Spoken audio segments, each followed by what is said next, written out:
Hello, আমি পাপিয়া। তোমরা সবাই কেমন আছো? তো আজকে তোমাদের সাথে একটা অন্যরকম ভিডিও শেয়ার করব। আর যেটা হচ্ছে কোনো মেয়ে ভালোবাসে না এরকম হতেই পারে না। শাড়ি আমরা সবাই ভালোবাসি, তো সেটাই তোমাদের সাথে শেয়ার করব।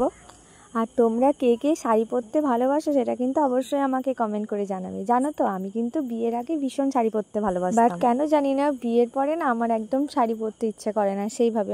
মনে হয় যেন চুড়িদারই বেস্ট, টুকটাক পরার জন্য। একদমই আগে যেমন কোনো পুজো অনুষ্ঠান বলো সব কিছুতেই শাড়ি পরতাম, বাট এখন আর সেটা একদমই ইচ্ছে হয় না, কেন আমি জানি না।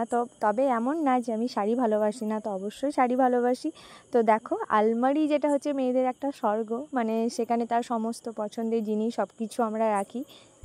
তো দেখো, ফার্স্টে আমি একে একে আমার সমস্ত শাড়ি বের করে নিলাম। সমস্ত বলা ভুল হবে, সমস্ত শাড়ি না, কারণ আমার শ্বশুরবাড়ির ডিস্টেন্স আমার বাড়ি থেকে যেহেতু অনেকটাই দূর, তো সেহেতু আমি সবসময় শাড়ি নিয়ে যাওয়া আসা করি না। কিছু কিছু শাড়ি আমি ওখানেও রেখেছি, তো এখানেও কিছু শাড়ি থাকে আমার, ওখানেও কিছু শাড়ি থাকে, তো এইভাবেই চলছে।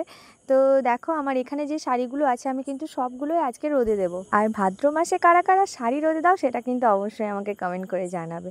তো দেখো, আমার শাড়িগুলো মোটামুটি বের করে নিয়েছি। তারপরে তোমাদের দাদাভাইয়ের সমস্ত জামা শার্ট বলো প্যান্ট বলো সব কিছু বের করে নিলাম। তো আমার আলমারিতে সব কিছুই থাকে, তো টুকটাক করে দেখো সব কিছু বের করে নিচ্ছি। আর আজকে সকাল থেকে কিন্তু একদম খুব সুন্দর রোদ, একদম এত রোদ কি বলবো তোমাকে। আমি এরকম একটা দিনের জন্য অপেক্ষা করছিলাম যে শাড়িগুলো যাতে আমি একদিনে রোদে দিতে পারি, কারণ সকাল থেকে শুরু করলে বিকেলের মধ্যে যদি দুবার ভাগ করে রোদে দিই আশা করি হয়ে যাবে। তো সেই হিসাবে আমি ভাবছিলাম। তো দেখো, তার ফাঁকে আমি কিন্তু আমার বিয়ের না, আমার রিসেপশনের যে শাড়িটা সেটা কিন্তু আমি দেখছিলাম, যেটা কিন্তু আমার খুব পছন্দের। আমার যতগুলো শাড়ি আছে সব থেকে যদি আমি কোনো শাড়িটাকে বেশি পছন্দ করি সেটা হচ্ছে আমার রিসেপশনের শাড়ি।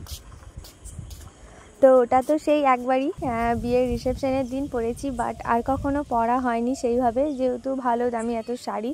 তো বিয়ের বেনারসিগুলো এরকমই হয়, দাম দিয়ে নেওয়া যায়, বাট সেই হিসাবে পরা যায় না।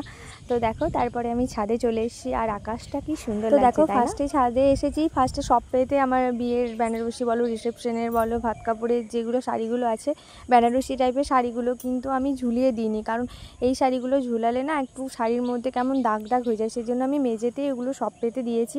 তারপরে আমার যে সিল্কের বলো তাঁতের শাড়ি যেগুলো আছে সেগুলো কিন্তু আমি তারে ঝুলিয়ে দিচ্ছিলাম। আর দেখে কিন্তু ভীষণ ভালো লাগছিল যে এতগুলো শাড়ি, যখন কি হয় বলে তো, আলমারিতে যখন শাড়ি থাকে তখন মনে হয় যেন শাড়ি নেই, এরকম মনে হয় যে আলমারি ভর্তি কিন্তু শাড়িতে, বাট মনে হয় যে আমার শাড়ি নেই। যখনই পরতে যাই এটাই মনে হয় যে কি কোন শাড়িটা পরবো। আর এই শাড়ির প্রতি কিন্তু আমাদের সমস্ত মেয়েদের একটা আলাদা রকমের ভালোবাসা, একটা ইমোশন। সেম আমারও। দেখো, যখন ছাদে শাড়িগুলো রোদে দিচ্ছিলাম সমস্ত শাড়ি দেখে আমার অনেক পুরনো কথা মনে পড়ছিল, এগুলো আমি এই অনুষ্ঠানে নিয়েছি, এই শাড়িটা আমি বিয়েতে নিয়েছি, এটা আমি এই উপলক্ষে পরবো, এইভাবে নেওয়া হয়েছে।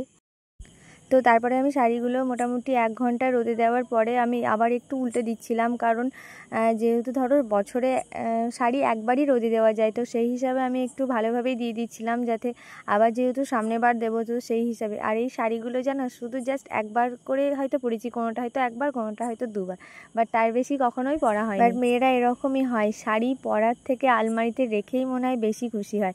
তো সেম আমারও তাই, একই ব্যাপার। তো তারপরে দেখো, আমি ভাবলাম ওই শাড়িগুলো তো রোদে দেওয়া উল্টে দেওয়া হয়ে গেছে, তাহলে আমি এগুলো একটু উল্টে দিই। তো তারপরে আমি এখানে চলে এসেছি। আর কি বলবো তোমাদেরকে, এত রোদ লাগছিল না, আমি সেই হিসাবে থাকতেই পারছিলাম না, একদম পুরো মাথা ঘুরছিল আমার। তো আমার 3টে বেনারসি, রেড, ব্লু আর গ্রিন, তো 3টেই আমার খুব পছন্দের বলতে পারো। আর পরেছি বেনারসি রেড আর যেটা গ্রিন সেটা আমার দুবার পরা হয়েছে, বাট আমার যেটা রিসেপশনের আমি তো আগেই বললাম জাস্ট একদিন রিসেপশনের দিন পরেছি, তো তারপরে আর পরা হয়নি। তারপরে দেখো, আমি আমার সমস্ত ব্লাউজ বলো তোমাদের দাদাভাইয়ের সমস্ত জামা কাপড় টুকিটাকি যেগুলো আছে, শীতেরও সোয়েটার জামা সব কিছু একদম রোদে দিয়েছিলাম। তারপরে দেখো, শাড়িগুলো মোটামুটি আমার রোদে দেওয়া হয়ে গেছে, 2 ঘন্টা মতো দিয়েছিলাম, তো সেই হিসাবে।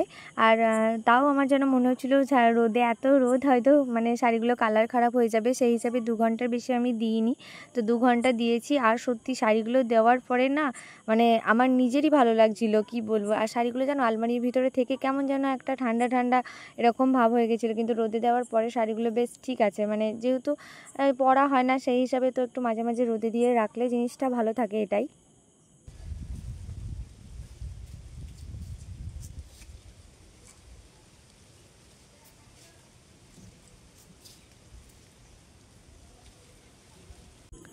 তো শাড়িগুলো সমস্ত রোদে দেওয়া হয়ে গেছে এবং তুলেও নিয়েছি। তারপরে দেখো তোমাদের দাদাভাইয়ের ব্লেজার, তারপরে বাবার ব্লেজার বলো, আমাদের বিয়ের চাদর, যাবতীয় টুকটাক যেগুলো শীতের জিনিস আছে সেগুলো আমি ভাবলাম যে একবার করে দিয়ে দিই। চাদরগুলো তো আমি এখন একবারও ইউজই করিনি, জাস্ট নতুন চাদর আমি মাঝে মাঝে রোদে দিয়ে রেখে দিই, কী করবো বলো, সেই হিসাবে তো ব্যবহার করা হয় না। তো দেখো তারপরে এগুলো মোটামুটি একটু করে উল্টে দিচ্ছিলাম। আর তোমরা আমাকে দেখেই বুঝতে পারছো, আর আমি না সেদিন পুরো রোদে থেকে আমার সারা দিন শরীর খারাপ, কি বলবো তোমাদেরকে।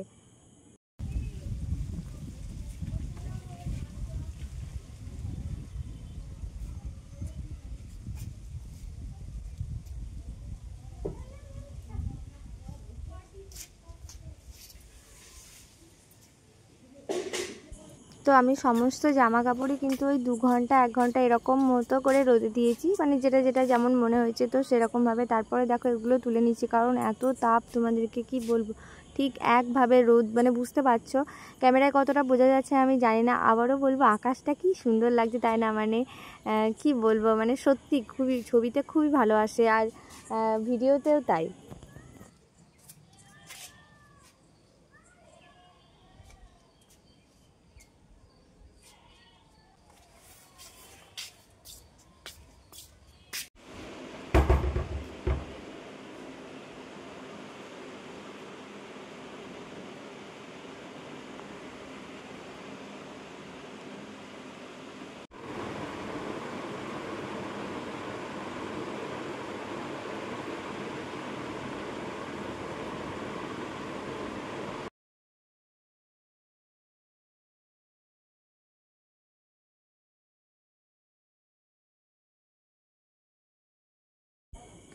আর খাটের অবস্থাটা তোমরা দেখেই বুঝতে পারছো, আর মানে পুরো খাট ভর্তি।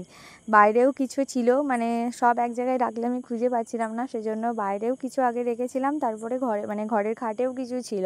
তো তারপরে একটু একটু করে সব ভাঁজিয়ে গোছ করে তারপরে আমি রেখেছি। আমি তো বললাম 2টো দিন, মানে আমি যেদিন শাড়িগুলো রোদে দিয়েছিলাম ছাদ আর নিট করে আমার কোমরে পুরো ব্যথা। মানে আমি সামনেবার ভাবছি যে একদিনে করব না, 2 দিনে করব, কারণ একদিনে করলে কিন্তু প্রচুর চাপ হয়ে যায়। আর কি বলতো, প্রত্যেকটা শাড়ি এই যে খুলে খুলে তাকে আবার নতুন করে ভাঁজ করা, এখানে কিন্তু প্রচুর সময় লাগে। তো দেখো আমি বললাম তো ফার্স্টেই যে আমার রিসেপশনের শাড়িটা আমার এত পছন্দ, তো সেটাকে আমি যতবার খুলি ভাঁজ করি দেখি বারবার, আর ভাবি যে আবার কোন অনুষ্ঠানে পরা যাবে, তো হ্যাঁ সেরকম। তো মানে সত্যি আমার খুব, আর এই বিয়ের শাড়ি এগুলো তো দেখলে একটা অন্যরকম সেই দিনের কথা, বিয়ের কথা এগুলোই মনে পড়ে।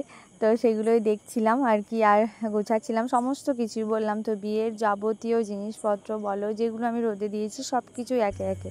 আর এই যে দাঁড়িয়ে দাঁড়িয়ে এইভাবে একে একে জামা কাপড়গুলো ভাঁজ করা যে কি কষ্ট আমি সেদিন বুঝেছি, কারণ বললাম তো সেদিন আমার কিছু না হলেও 10 বার থেকে বেশি 20 বার ছাদ উঠেছি আর নেমেছি। তারপরে দেখো আমার বিয়ের ওড়নাটা দেখছি, আর ওড়নাটা কিন্তু আমার খুব পছন্দ, মানে আমি অনেক ঘুরে ঘুরে কিনেছি। তারপরে দেখো ওড়নাতে তোমাদের দাদাভাইয়ের নামও লেখা আছে, ওটা আমি লিখেছিলাম। তো দেখো কি, মানে কি সুন্দর ওড়নাটা, সত্যি আমার ভীষণ ভালো লাগে, মানে আমি নিজেই বলছি। তো সব কিছু আমি একে একে দেখছি আর ভাঁজ করে করে রাখছি।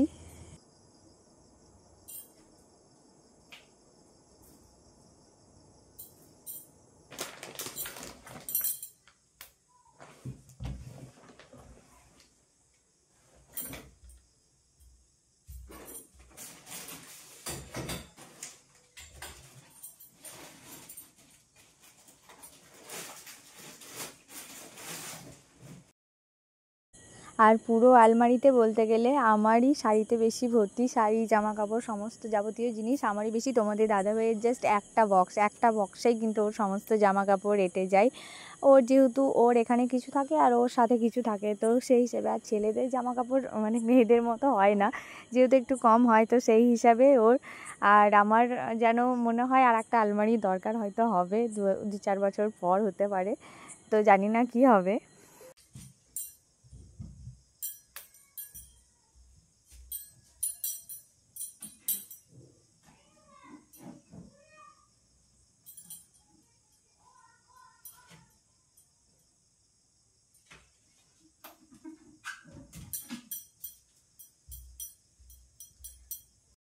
তো আমার গোছাগুছি মোটামুটি শেষের দিকে, প্রায় মানে 10% বাকি আছে, 90% কমপ্লিট হয়ে গেছে। যেগুলো টুকটাক আছে সেগুলো তারপরে গুছিয়ে নিচ্ছি। তো আজকের মতো ভিডিওটা আমি এখানেই শেষ করব। দেখাবে নেক্সট কোনো ব্লগে। ততক্ষণ তোমরা ভালো থেকো, টাটা বাই।